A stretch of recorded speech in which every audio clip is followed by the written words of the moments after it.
Subscribe sekarang channel YouTube Novelas Kadina. Gratis. Bab 3976. Karena itu akan membuat istri Charlie merasa berhutang budi di hatinya. Jadi, dia sudah memiliki rencana kasar di hatinya, selama Stella tidak memiliki niat buruk terhadap istrinya. Dan kakeknya, Douglas, tidak mendapatkan pil peremajaan di pelelangan pil, maka dia akan mengiriminya setengah pil penghematan darah. Setengah pil jantung penyebaran darah setidaknya bisa membuat kakeknya hidup lebih lama selama 1 atau 2 tahun. Ini tidak hanya akan membalas budi untuk Claire tetapi juga memungkinkan Douglas untuk hidup selama 2 tahun lagi.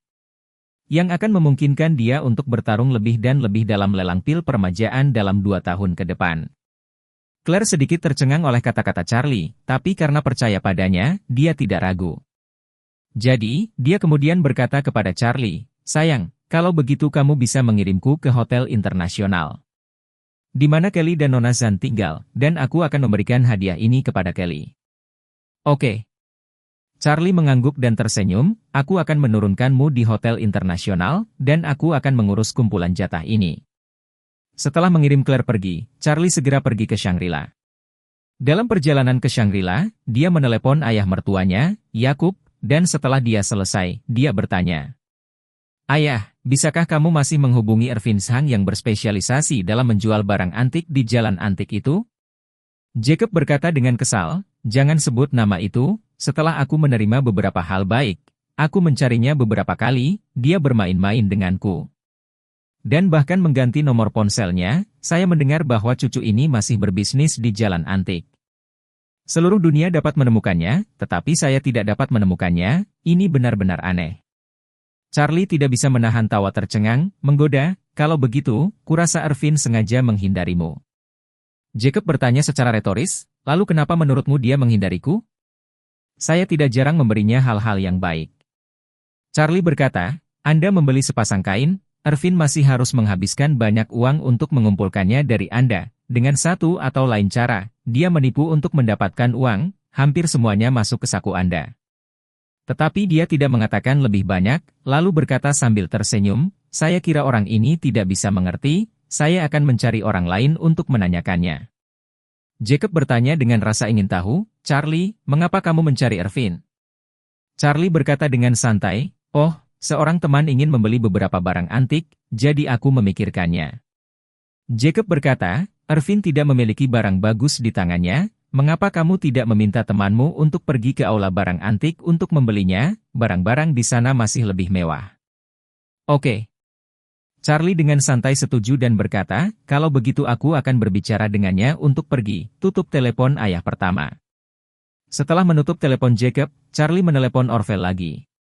Segera setelah panggilan masuk, dia menginstruksikan, "Orvel, minta adik laki-lakimu pergi ke jalan antik dan temukan seorang pria bernama Irvin Zhang untukku. Katakan padanya aku mencarinya dan minta dia datang ke Shangri-La untuk menemuiku dengan semua barang antik palsunya." Orvel tidak mengerti apa maksud Charlie, tetapi dia segera setuju dan berkata, "Oke, Tuan Wade, tunggu sebentar, saya akan meminta seseorang untuk menemukannya." Anak buah Orvel berada di semua lapisan masyarakat dan di semua sudut Aurous Hill, dan pasar yang menguntungkan seperti jalan antik bukan tanpa keterlibatan anak buahnya. Oleh karena itu, Orvel membuat panggilan telepon, kepala jalan antik khusus segera pergi ke jalan dan menemukan Irvin yang sedang mendirikan sebuah kios. Irvin tidak takut pada siapapun di Aurous Hill, hanya Jacob, jadi ketika dia melihat kepala jalan antik datang. Bukan saja dia tidak takut, tetapi juga maju dan menyapa dengan hangat, "Kok kakak Kui punya waktu untuk datang ke warungku?" Bab 3977. Pria yang dikenal sebagai Brother Kui, nama lengkap Derrick Kui, adalah salah satu dari 4 underdog Orvel yang merupakan anak buah Abner. Wilayahnya adalah kawasan jalan antik, seperti Irvin suka mengadu pedagang kecil, biasanya harus mengandalkan penutup Derrick, agar tidak dipukuli. Derrick memandang Irvin dan bertanya, "Irvin, izinkan saya bertanya, apakah Anda kenal Tuan Charlie Wade?" "Tuan Wade?" Leher Irvin menyusut, dan bayangan pertama muncul di benaknya. Jadi, dia buru-buru bertanya, "Kakak Kui, kamu kenal Grandmaster Wade?" Derrick melengkungkan tangannya dan berkata, "Tuan Wade adalah kakak laki-laki saya, Tuan Orvel. sangat menghormati karakternya. Saya adalah peran kecil, meskipun saya adalah teman ilahi dengan Master Wade untuk waktu yang lama, tetapi belum memiliki kesempatan untuk berkenalan dengannya. Ervin mendengar kata-kata, persahabatan ilahi untuk waktu yang lama, sesaat tidak menahan, tertawa terbahak-bahak, mengeluarkan PFFT. Derek melihat ini, sebuah tamparan di kepalanya, mengutuk, apa yang kamu tertawakan? Apakah penting jika saya menyembah Master Wade? Ervin berkata, Kakak Kui, kamu menyembah Tuan Wade tentu tidak masalah, kata, persahabatan ilahi tidak tepat di sini. Persahabatan ilahi berlaku untuk dua orang dengan status, posisi, dan gaya berurusan yang sama. Derek mendengar ini, berkata dengan tergesa-gesa, Oke, Anda tidak perlu mengatakan, selain itu, untuk menyembah Master Wade, sisanya tidak mengatakan apa-apa. Mengatakan bahwa dia memandang Ervin, berbicara, tapi Ervin, bocah tua bisa. Beraninya kau mengenal Tuan Wade? Baru saja Master Wade menginstruksikan Master Orvel untuk mengirim seseorang untuk mencarimu, mengatakan bahwa dia mencarimu untuk sesuatu. Ervin terkejut dan bertanya, Tuan Wade ingin bertemu dengan saya. Kakak Kui, kamu tidak bercanda denganku, kan? Derek mengutuk dan berkata, tidak ada yang lebih baik untuk saya lakukan selain bercanda dengan Anda. Mengatakan itu, Derek menunjuk ke tumpukan barang antik palsu di kiosnya dan mendesak, cepat dan kemasi semua barangmu dan bawa bersamamu. Aku akan membawamu ke Master Wade. Ervin berkata dengan tergesa-gesa dan penuh perhatian, Oke, Kakak Kui, tunggu sebentar, saya akan berkemas. Segera, Ervin akan membawa tumpukan barang antik palsunya sendiri, diikuti oleh Derek tanpa henti bergegas ke Shangri-La. Mobil baru saja tiba di pintu masuk Shangri-La ketika dihentikan oleh para ahli dari front Cataclysmic. Orvel segera maju untuk berkomunikasi sebelum Ervin dibawa masuk. Meskipun Charlie secara pribadi mengatakan bahwa dia sedang mencari Ervin untuk sesuatu.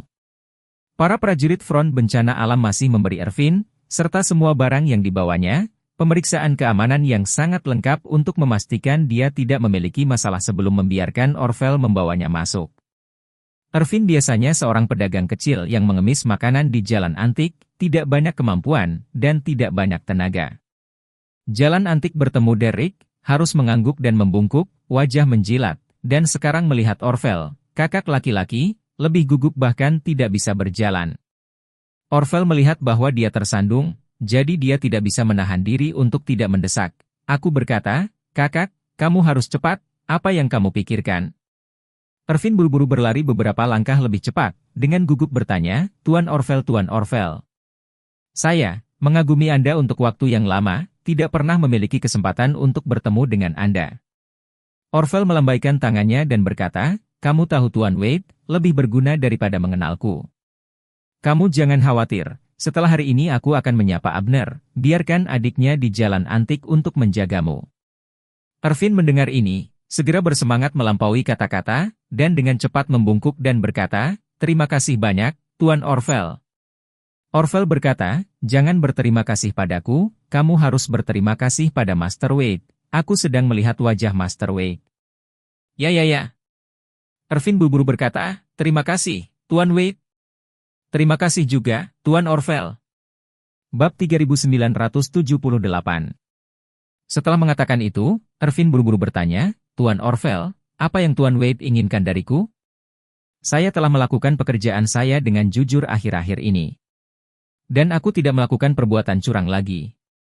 Orvel mendesak, Tuan Wade mencarimu adalah hal yang baik, kamu bergegas pergi bersamaku untuk mengerti. Ervin merasa lega, jantungnya tidak gugup, bahkan berjalan pun jauh lebih ringan.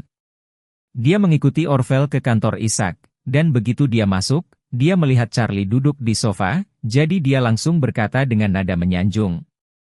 Tuan Wade, sudah lama sekali Tuan Wade, apa kabar?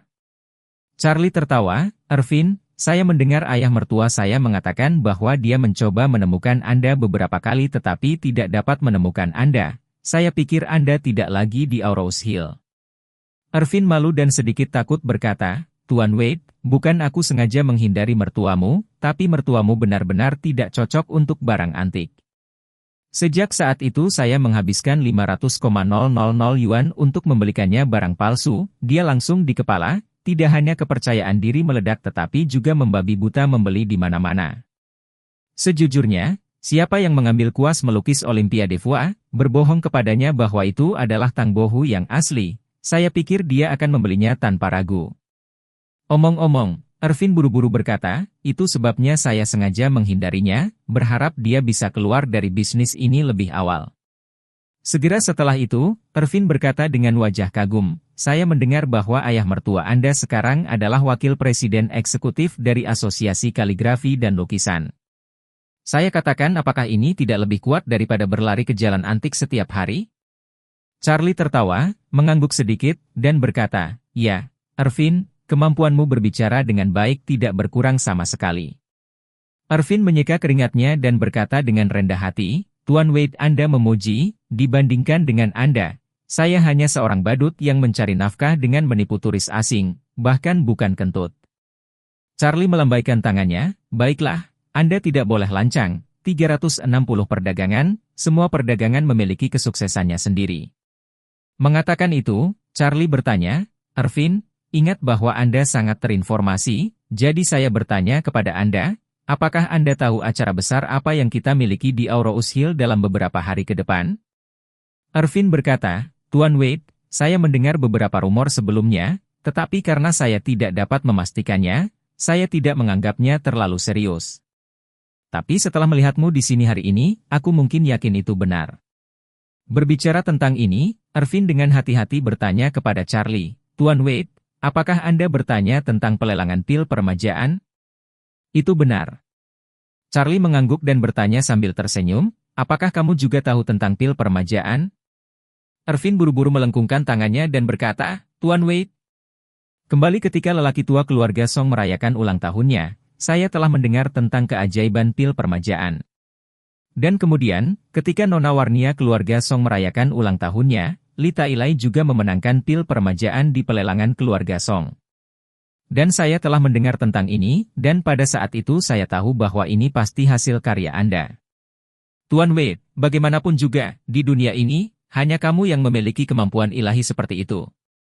Charlie berkata sambil tersenyum, karena kamu tahu tentang pelelangan, maka aku tidak akan menyembunyikannya darimu. Nanti, ikut aku untuk menipu seorang lelaki tua, kita berdua bersama untuk memainkan peran ganda. Caraku bertindak, kamu ikuti aku dengan itu, mengerti? Ervin bertanya, Tuan Wade, apakah Anda memiliki naskah atau sesuatu untuk saya baca terlebih dahulu? Tidak. Charlie melambaikan tangannya, setelah kamu ikut, lihat saja improvisasi jalanku. Ervin sangat gugup berkata, Tuan Wade. Ini. Improvisasi ini. Saya khawatir saya akan bermain buruk, merusak acara besar Anda. Charlie tertawa, Ervin, dengan kepintaranmu, hal kecil ini tentu tidak menjadi masalah. Kamu akan mengeluarkan 70% dari kekuatan jalan antikmu, masalah ini pada dasarnya selesai. Bab 3979. Ketika Ervin mendengar ini, hatinya tiba-tiba menjadi sangat rileks. Dia tidak memiliki keterampilan lain, improvisasi, kemampuan berbicara tidak pada gilirannya, atau sangat canggih. Lagi pula, dalam pekerjaan mereka, mengandalkan otak dan mulut sangat penting. Terkadang bertemu turis yang kurang cerdas, dengan twist kata-kata, Anda dapat menipu sisi lain dari sejumlah uang dan memasukkannya ke dalam saku. Namun terkadang jika bertemu dengan turis yang lebih pintar, kemampuan Ervin untuk menipu secara umum juga bisa berhasil diambil. Jadi, dia segera dengan percaya diri berkata kepada Charlie, Tuan Wade, Anda dapat yakin bahwa saya harus mengambil pekerjaan hidup saya. Oh tidak. Aku harus mengeluarkan semua keterampilanku untuk membantumu menyelesaikan hal ini. Charlie mengangguk dan bertanya kepadanya, barang-barang yang disuruh kamu bawa semuanya, kan? Ervin buru-buru menunjuk ke sekantong besar barang-barang yang dibawanya, berkata dengan penuh perhatian, Tuan Wade jangan khawatir, saya mencari nafkah, semua barang ada di sini. Charlie berdiri dan berkata sambil tersenyum, oke, ambil semua barangmu dan ikuti aku. Pada saat ini, Bernard Enlor, yang berusia 70-an, sedang duduk di sofa kamar presiden di Shangri-La dan merajuk. Meskipun dia adalah orang terkaya di dunia dalam daftar Forbes, tetapi dia tidak murah hati. Menginap di Presidential Suite Shangri-La, biaya kamar 3 hari adalah 6 juta, Perilaku semacam ini jelas mengayunkan pisau besar untuk merobek pelanggan, jadi Bernard sangat kesal. Di kamar presiden dengan pengaturan tingkat ini, harga pintu dalam keadaan normal tidak akan melebihi 20,000 hingga 30,000 per hari. Dan kadang-kadang diskon, harganya hanya akan lebih rendah beberapa ribu. Jadi, harga kamar dalam 3 hari ini hampir 2 kali lipat 100 kali lipat. Bernard dapat dengan bertanggung jawab mengatakan bahwa itu adalah kamar presiden paling mahal di dunia, tidak ada yang seperti itu. Hanya karena dia ditipu terlalu banyak uang, lelaki tua ini duduk di sofa dan terus mengeluh kepada kepala pelayannya. Di tempat kecil seperti ini, suite presiden dari Hotel Bintang 5, beraninya menjual begitu mahal. Presidensial suite teratas dari Hotel Hyatt Bintang 7 di Dubai, harganya kurang dari 1/10, dan presidential suite di sana jauh lebih baik daripada di sini, baik dari segi luas maupun dekorasi. Kepala pelayan berkata dengan wajah tak berdaya, "Tuan, apakah Anda masih tidak mengerti cara mereka? Ini hanya untuk mengambil keuntungan dari antusiasme semua orang untuk obat mujarab yang meremajakan ini untuk menghasilkan banyak uang. Tidak hanya harga kamar yang begitu mahal, mencuci pakaian sekali dikenakan biaya 10,000 euro, itu bisa dianggap sebagai bandit dan perampok abad pertengahan, tetapi juga tidak kejam seperti tangan mereka." Bernard mengangguk dengan lembut dan berkata dengan wajah tidak senang, "Demi pil permajaan, kita hanya bisa bertahan sebentar." Kepala pelayan bertanya, "Tuan, pil permajaan ini, apakah benar-benar menakjubkan?" "Tentu saja." Bernard berkata dengan serius, keluarga kerajaan Nordik telah mempublikasikan seluruh riwayat medis permaisuri lama di masyarakat kelas atas. Permaisuri lama diracun untuk waktu yang lama, kandungan racun di tubuhnya sangat tinggi. Kepala tim medis saya mengevaluasi semua catatan medis dengan sangat hati-hati, dan percaya bahwa dalam kasus itu, bahkan jika tim medis terbaik dunia terkonsentrasi di sini, tidak mungkin untuk menyelamatkannya, tetapi dia hanya mengambil sebagian kecil dari ramuan permajaan. Toksin dalam tubuh benar-benar dihilangkan, dan fungsi tubuh juga mengalami peningkatan yang sangat jelas. Ini sangat luar biasa. Bab 3980. Bernard berkata dengan wajah terpesona, "Sebagian kecil dari ramuan permajaan memiliki efek yang begitu kuat, aku tidak bisa membayangkan efek ajaib macam apa yang akan dibawa oleh seluruh pil." Kepala pelayan mengangguk dengan lembut dan berkata, "Karena keluarga kerajaan Nordik telah mengumumkan riwayat kesehatan Ratu Lama. Saya khawatir seluruh masyarakat kelas atas Eropa sangat menginginkan ramuan permajaan. Dan pelelangan lusa, aku khawatir persaingannya akan sangat sengit." Bernard terbatuk beberapa kali dan berkata dengan lemah, "Saya tidak peduli lagi, 2 lobektomi telah membuat kualitas kesehatan saya menurun secara serius. Jika terus seperti ini, saya mungkin tidak hidup lebih dari 5 tahun, jadi kali ini, saya bertekad untuk memenangkan pil ini." Pengaturan penyelenggara kali ini juga sangat licik. Pertama-tama mereka akan membagi satu elisir menjadi 4, dan melelang 4 bagian pil ini di tempat terlebih dahulu. Dan biarkan penawar yang berhasil mengambilnya di tempat, maka, saya akan memiliki kesempatan untuk menyaksikan efek sebenarnya dari elisir ini. Jika 1/4 dapat memiliki efek yang jelas, maka saya dapat menawar lebih percaya diri untuk bagian terakhir dari pil. Bernard menderita kanker paru-paru stadium awal beberapa tahun yang lalu, dan karena ditemukan lebih awal, dokter melakukan lobektomi padanya, mengangkat salah satu dari 5 lobus paru-parunya. Tapi yang tidak dia duga adalah hanya 2 tahun kemudian, dia menemukan tumor paru-paru lagi, jadi atas saran dokternya, dia menjalani lobektomi kedua. Sekarang, meskipun tumor di tubuhnya telah diangkat sepenuhnya, ia juga telah kehilangan 2 lobus paru-parunya, yang sangat mengurangi kondisi fisiknya. Apalagi dia harus khawatir dengan kembalinya sel kanker, karena sudah kambuh sekali. Dan jika itu datang lagi, dia mungkin tidak dapat menggunakan perawatan radikal reseksi lagi, dan hanya dapat memilih perawatan paliatif. Dalam hal ini, harapan hidupnya juga akan sangat berkurang. Jadi kali ini, pil permajaan sangat penting baginya. Saat itu, bel pintu tiba-tiba berdering di kamar. Kepala pelayan Bernard segera bangkit dan datang ke pintu untuk membukanya sedikit. Pada saat ini, di luar pintu berdiri 2 laki-laki, satu tinggi dan satu pendek. Yang tinggi adalah Charlie, dan yang pendek adalah Ervin. Ketika kepala pelayan melihat bahwa Charlie juga tidak mengenakan pakaian pelayan, dia sedikit terkejut dan bertanya, "Bolehkah saya bertanya siapa Anda?"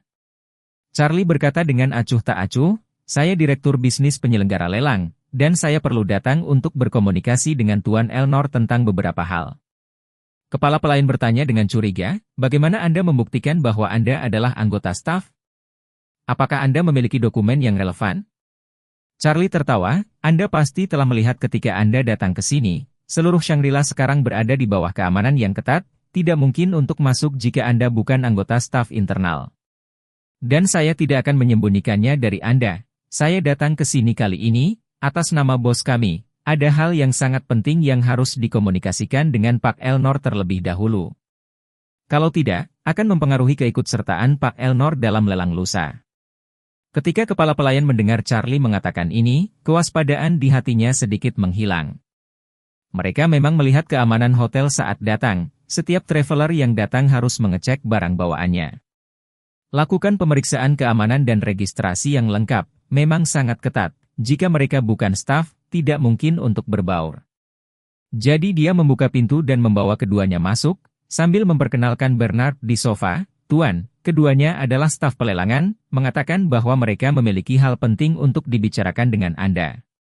Bernard mengangguk dengan lembut, dan melihat dua orang, Charlie dan Ervin, satu dengan kepala terangkat tinggi dan ekspresinya lembut, dan yang lainnya kurang lebih gugup. Dia menduga bahwa Charlie yang lebih tinggi adalah yang bertanggung jawab atas keduanya. Jadi, dia kemudian menatap Charlie dan berbicara, "Tuan, tolong beritahu kami apa yang Anda miliki."